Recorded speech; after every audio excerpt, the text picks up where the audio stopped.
آپ اگر 1945 سے دیکھیے، جاپان پہ، ویتنام پہ، اس سے آگے جائیں عراق، افغانستان، جتنی بھی جنگیں کی ہیں امریکہ نے اپنی بدمعاشی کی ہے. ملک پہ حملہ کرو، ایسے حملہ کرو کہ سارے بھاگ جائیں، وہاں پہ ایک دو بندوں کو پکڑو، سرکار میں بٹھاؤ، ان کے ساتھ معاہدہ کرو، بات ختم، اور ان کے معدنیات وغیرہ، ان کا تیل کے ذخائر وغیرہ لوٹ لو. آج بھی عراق سے تیل اٹھایا جا رہا ہے. عراق ایک ماہ میں $20 ارب آسانی سے جنریٹ کر رہا ہے. اب ان کے لیے بھی راستے بند کیے جا رہے ہیں کہ یار $20 ارب تو ایک ماہ میں بہت ہیں، جو پاکستان کے 9-10 ماہ کی ہیں وہ وہاں پہ ایک ماہ میں بن رہا ہے. حالانکہ عراق میں جنگیں بھی ہوئی ہیں، مگر دنیا کا بڑا ذخیرہ تیل کا وہاں پہ ہے. تو ان کا کام یہی تھا وہاں پہ گورنمنٹ بنا کے تھوڑا بہت اپنی کٹ پتلی وغیرہ بنا کے نکل جانا، جیسے عراق میں ہے. ایک فون کال پہ ان کو بلاؤ. بشار الاسد نے شام میں ظلم بربریت کیا، اس میں کوئی دو رائے نہیں. اقلیت میں تھا، اکثریت پہ حکومت کی، اس میں کوئی دو رائے نہیں. مگر اس ٹائم سعودی عرب اور امریکہ مخالف گروپ کے ساتھ تھے، جبکہ رشیا اور ایران بشار الاسد کے ساتھ تھے. کافی عرصہ حکومت کی، بربریت بھی کی، مگر ایران کا اس میں اپنا مقصد کہ اگر یہ جاتا ہے تو پھر مجھ پہ ضرور حملہ ہوگا، اور وہی ہوا. اب جو بٹھایا گیا جولانی کو، احمد شراح کو، امریکی صدر کہتا ہے کہ یہ ہمارا بچہ ہے. ہم سنی ویسے بھی خوش ہو رہے ہیں. اسرائیل اس کی زمین لے لیتا ہے، کچھ نہیں کہتا، وہ گھس جاتا ہے اسرائیل، وہ کچھ نہیں کہتا. جس نے جتنی زمین لینی ہے، ترکی نے، اسرائیل نے، اس کے لیے کوئی پرابلم نہیں. بس ایران اس ٹائم پہ ڈٹا ہوا ہے، بہادری سے لڑ رہا ہے. آپ بنائے ہرمز میں آج بھی جو برطانوی میری ٹائم ٹریڈ آپریشن آرگنائزیشن ہے، انہوں نے کہا کہ ابنائے ہرمز میں خطرہ موجود ہے، شدید خطرہ موجود ہے، اور عمان کے ساحل پہ مسندم میں ایک بحری جہاز کو نشانہ بنایا. اب آپ اندازہ لگائیں، آپ نے 20 بڑے جہاز جس میں بحری بیڑے دنیا کے پہلے، دوسرے اور تیسرے نمبر پہ شامل ہیں، آپ نے اس کی چار دیوار، مطلب آپ نے بلاکٹ کیا ہوا ہے، چاروں اطراف سے آپ نے گھیرا ہوا ہے، چار دیواری ہی کہہ لیں. اس کے باوجود اپنی طاقت کے بلبوتے پہ جو آپ کہہ رہے ہیں کہ ہم نے اس کی بحریہ کو ختم کیا ہے، وہ عمان میں جو آپ نے نئے راستے بنائے ہیں ان میں ایک بحری جہاز کو نہیں چھوڑ رہا اپنی من مرضی سے. سینڈکام نے رپورٹ جاری کی ہے کہ جب سے ہم نے ناکہ بندی کی ہے ایران کی، ہم نے 55 بحری جہازوں کو واپس کیا. دنیا کا کاروبار تو بند ہے. طاقت کس کے ہاتھ میں ہوئی؟ ایران کے ہاتھ میں. ابھی آخر میں 25 مطالبے امریکہ کے تھے، 2 آ گئے کہ جوہری پروگرام اور ابنائے ہرمز کو کھولو، بات ختم. اب جوہری پروگرام سے آہستہ آہستہ جو خبر ہے وال اسٹریٹ جرنل کے مطابق کہ وہ اسے پیچھے ہٹ رہا ہے، صرف ابنائے ہرمز کھول دے. ابنائے ہرمز میں وہ کتنی شرائط رکھ رہا ہے. ساتھ ناظرین بات کر لیتے ہیں جو دفاعی معاہدہ پاکستان کا سعودی عرب کو اور ترکی کا ہوا ہے تو بڑا زبردست پاکستان کے لیے جشن بھی کل رات پاکستان میں ہوا، بڑی خوشی بھی ہے، اور آگے جا کے اللہ کرے کہ یہ پوری امت مسلمہ کے لیے وہ نیٹو طرز کا ایک پورا وہ بن جائے، ایک اسلامی اتحاد بن جائے، تاکہ پوری وہ جو 57 ممالک کے سربراہ راحیل شریف کے بارے میں کہا جا رہا تھا کہ وہ بن گئے، تو ہم بھی بڑے خوش تھے کہ یار پاکستان کے سابق آرمی چیف ہیں، بہت بڑا اعزاز ہے. اور 57 ممالک ہیں، اب دنیا میں دیکھا جائے گا مسلمانوں کے ساتھ زیادتی نہیں ہوگی، مگر اس کا کچھ فائدہ کسی کو آج تک پتہ نہیں چلا کہ وہ لگایا کس لیے گیا تھا، اس کا کام کیا تھا، اس کو تو ہم نے کہیں دوربین میں بھی نہیں دیکھا. یہ اتحاد ہے، اس سے بڑی امیدیں ہیں. اس میں پاکستان اپنے ایک نئی پوزیشن کے ساتھ جو دنیا بھر میں پاکستان نے پیدا کی ہے، جو کئی سٹیپ پیچھے تھا پاکستان اپنے آپ کو آگے لانے میں کامیاب ہو گیا، اور دنیا میں اپنا ایک مقام انہوں نے بنایا ہوا. اس بلبوتے پہ جو بھارت کے ساتھ ایک محدود جنگ میں ہماری جیت ہوئی، اور جو ثالثی کے لیے پاکستان نے کوششیں کی، اب پاکستان کے مشرق وسطیٰ میں جو ہے وہ قدم پڑ چکے ہیں. مگر اب جو قدم پڑ چکے ہیں 100 طرح کی باتیں اس سے بھی نکلتی ہیں. امریکہ عرب ممالک کو جانے نہیں دے گا. یہ جو اتحاد ہو رہے ہیں امریکہ کے ساتھ پاکستان کے اچھے تعلقات، ترکی کے ساتھ اچھے تعلقات اور سعودی عرب کے ساتھ تو ایسے تعلقات ہیں اسے تو ضرورت ہی نہیں ہے. انہوں نے تو چند دن پہلے عراق پہ امریکہ کے ساتھ مل کے فضائی حملے کیے، تو امریکہ نے تو ان کو چھوڑ کے نہیں جانا. اس کا مطلب کہ ان سے پوچھ کے اتحاد کیا گیا ہے. مگر اچھی بات یہ ہے کہ ترکی نے کہا ہے کہ ہم نے ایران کو بھی انفارم کر دیا تھا. ایک بات تو ظاہر ہو گئی کہ یہ ایران کے خلاف نہیں ہے. اور اس میں ایک پاکستان کے لیے اچھی خبر یہی ہے کہ 3 ممالک مل گئے ہیں اور پوری دنیا کا ایک نظام مسلمانوں کے لیے آہستہ آہستہ بنتا جا رہا ہے. اور ساتھ ترکی سے جو جدید ٹیکنالوجی آئے گی، کچھ تھوڑے بہت پیسے پاکستان میں آئیں گے. ویسے بھی لڑنا میں نے جس طرح پہلے کہا تھا اپنے بازوؤں پہ ہے، مگر پاکستان پھر دوسروں کی مدد بھی کر لیتا ہے.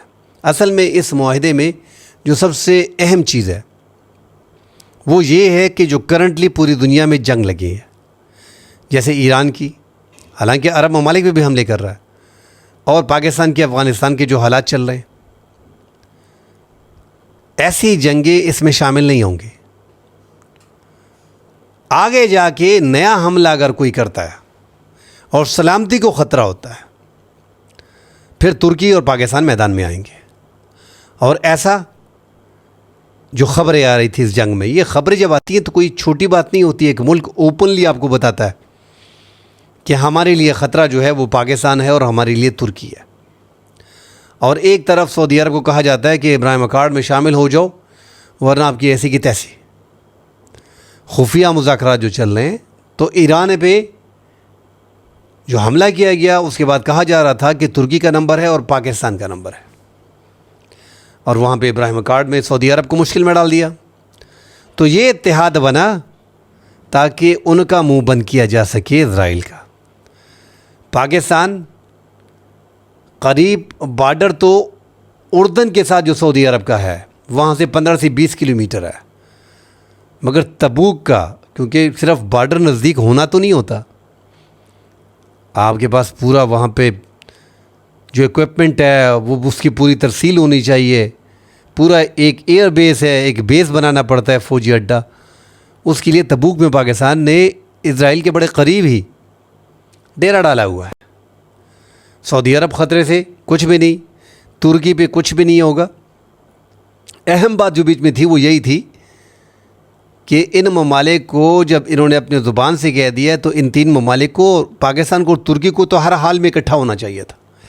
اور ساتھ سعودی عرب کو. سعودی عرب پاکستان کے بڑے قریب ہے، اس لیے یہ 3 ممالک ہیں. مصر، اب مصر کیوں شامل نہیں ہو رہا؟ آج بڑی رپورٹ یہ بھی ہے، مصر کو ایک ڈر اور خوف ہے کہ حوثی ہیں اور عراق،